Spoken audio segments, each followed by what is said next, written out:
ఇప్పుడైన తాజా వార్త దేశ రాజధాని ఢిల్లీ ఎప్పుడు వీఐపీలతో హడావుడిగా ఉంటుంది. రాష్ట్రపతి, ప్రధాని, ఇతర ప్రముఖులంతా ఇక్కడే ఉంటారు. షో ఇక్కడ భద్రతపై కేంద్రం ఫోకస్ పెట్టింది.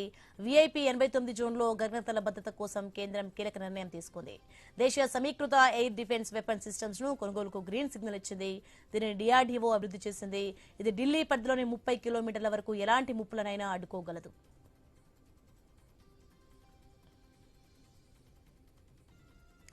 దేశ రాజధాని ఢిల్లీ ఎప్పుడూ వీఐపీలతో హడావుడిగా ఉంటుంది. రాష్ట్రపతి, ప్రధాని, ఇతర ప్రముఖులంతా ఇక్కడే ఉంటారు. సో ఇక్కడ భద్రతపై కేంద్రం ఫోకస్ పెట్టింది. వీఐపీ 89 జోన్లో గగనతల భద్రత కోసం కేంద్రం కీలక నిర్ణయం తీసుకుంది. దేశీయ సమీకృత ఎయిర్ డిఫెన్స్ వెపన్ సిస్టమ్స్ ను కొనుగోలుకు గ్రీన్ సిగ్నల్ ఇచ్చింది. దీనిని డిఆర్డీఓ అభివృద్ధి చేసింది. ఇది ఢిల్లీ పరిధిలోని 30 కిలోమీటర్ల వరకు ఎలాంటి ముప్పులనైనా అడ్డుకోగలదు.